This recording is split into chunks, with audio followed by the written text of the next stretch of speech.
what is the purpose and the goal of today's summit? Yeah, so a couple of years ago, I had a great conversation with a group of some of these podcasters who were just emerging, on the scene of what we have seen. And I'd call it the podcast presidency, because guys like you and others that have giant followings, and you're leading a message of essentially we've got to save America, right? I mean, I think the big picture, Jack, is everybody sees the threat that we are facing here internally to our country. And one of the big topics that we're going to talk about today is censorship, and how do we work together. So this is a means been going on for a couple of years. I now have an opportunity with the Gold Institute to organize this effort. We have over 200 essentially people that operate in the world of social media and podcasting, alternative media, independent media. We have over north of 75 million viewers for today's audience, and when you start talking about impressions, we have tens of billions of impressions from some of the types of people that are going to be in here. This is just a sort of an open forum, an initial stage to start organizing the independent media forces that we have. As a military guy, I'm just trying to say, okay, to move forward as a nation, how do we task organize? And frankly, one of the things that you'll hear me talk about today, Jack, is that President Trump is really in this. He's really taken on the institutions of government, certainly in the United States, not just overseas, but the institutions of government, and he's kind of slashing them. To metaphorically say he's slashing and burning these institutions of government. And I think the rise of what we now know as fake news, right? People can define that however they want, but there's clearly there is a lot of untruth, misinformation, a lot of things out there. And what you have in this room behind me is a bunch of courageous entrepreneurs who have said, look, we want a voice, and we're going to have a voice. And one thing that I'll get off my dime here. There are people in here that have audiences of 75,000, and there's people in here with audiences of 5 million. The people that have 75,000, those are deeply loyal audiences because they stuck with that person. Some of it's regionally, but we certainly have global representation in here with people from Europe primarily, and Eastern Europe as well. We have a Ukrainian woman. I won't mention her name now because I'd screw it up, but I'll introduce her here in a bit.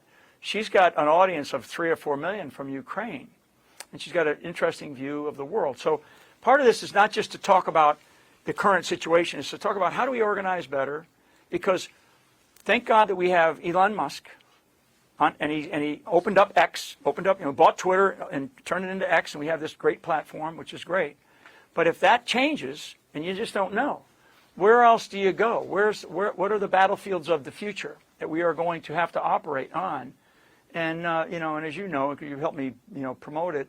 Boone Cutler, God rest his soul, he and I wrote the book on 5th generation warfare, and that's kind of where we're at. And that's where we're at. We're going to talk a little bit about that today. No, I think we should. And even before we get into that, I was going to say though, just picking up what you were saying, that we've seen so much how in this town, and obviously you in your past position as the director of the DIA, you've seen how the flow of information, and by the way, not just classified information, right, but the flow of public open source information, whether it's, so if you're getting your news, you're getting your worldview, your mindset from CNN, from MSNBC, from the Washington Post, I've always seen this dichotomy where people will get that mindset and then they bring it into the skiff, right? So that everything that they're looking at is colored already by what they just watched on TV. So the question is, how do you drive good policy if you're starting from a bad mindset? And that's where I think independent media and the independent drivers of these narratives, you mentioned Ukraine, the battlefield right there. Who's winning, right? It kind of depends on who you're listening to. What's really going on the ground? It depends on who you're following. You're following this guy, you're following that guy. And as usual, the truth is probably somewhere in the middle. But I think that's one of the key differences in what we've seen driving President Trump's rise and really the rise of alternative media is that it's not just having a difference of opinion, we're having a difference of fact at this point. Right, exactly. And I think the word that I would capture with everything you just said is discernment. So discernment has to do with, and I'll just use my definition of what I believe it is. Discernment has to do with looking at an issue, looking at information, taking a deep breath, stepping back, and not just emotionally rolling with whatever the initial judgment is, okay? Because I just used the word judgment, which is different than discernment. So discernment, and I'll talk about this here with this crowd, let's not let emotions drive us. It has driven me at times. And let's take a step back, look at the information that's being presented, make some judgments about the information and about the facts, do some research, because if you want to continue in this world where people really do believe you because you're an honest guy and you come across very honestly, then you have to drive for the truth, right? Because the one thing about the truth, and I learned this as a young officer, there's three sides of the truth. There's your side, there's my side, and then there's the truth. So what we want to try to do is drive ourselves closer to what the actual truth is. And do you ever find it? I don't know, but you can get really close to it, especially, another word that you just use is facts, right? And it's like, well, if I see a red car, it's a red car, right? But you go, nope, it's blue, and it's moving. And it's like, no, it's a red car and it's parked. And it's actually a red car and it's parked.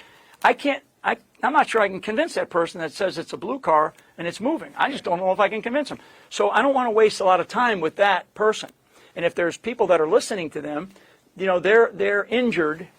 I think that they're intellectually injured by that kind of discernment, if that makes sense. And to me, that's part of what we have here. And we have people here that are on both sides of not necessarily the political aisle, we'll see, but we definitely have people on different issues that are on different sides for some of these international issues.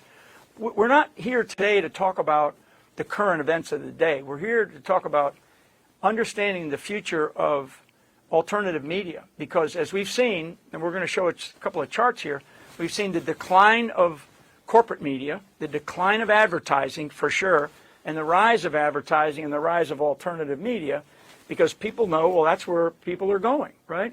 And we see, Barack Obama recently, I think in the last couple of days, he's been out there, and I think a month or so ago he was out in Stanford, if I'm not mistaken, where he's talking about we have to relook how, the information domain operates. It's like, what are you talking about here? So we do have people from Congress, a couple of people from Congress later in the afternoon. They're going to come in and talk about legislation here in the United States of America to basically protect us against censorship. And we also have somebody who's going to talk about some of the European Union type legislation that is occurring there too, because there's censorship going on all over the world. And we've got to fight that. We've got to fight that, right? I mean, I have my views on what I like to see or what I believe should be on a social media platform. I mean, I have a nonprofit that fights child trafficking, as an example, right? So I don't, anybody that gets involved in that. So this is where people are going to have to judge what is actually displayed on social media, on the alternative media. And, and that's part of the discussion. I don't know what the final result will be here today, other than that we will learn some lessons. We'll bring those lessons together, and I'll mention it here on your show. We are, everybody here, and to include yourself, will get a save the date for an alternative media gala where I want to recognize the excellence that we have in alternative media. I want to recognize some of the new networks. I want to recognize some of the courageous podcasters out there, some of the courageous people that are from social media that are telling the truth. And when you check them, when AI checks them, or Grok or Chat GPT or whatever checks them, or people who actually know about the issue check them, they're honest about it. They're very honest about it. And I think that honesty from a political angle is what Donald J. Trump, that's why he's the president, because he was so brutally honest with the audience that said, yeah, that's what we want. And I'm a big fan of Trump. I don't agree on everything that he does, but he is, the most, probably one of the greatest leaders that we've had in terms of our time, the times that we are facing, and thank God we have him, because otherwise the alternative, speaking of alternative media, we wouldn't have alternative media.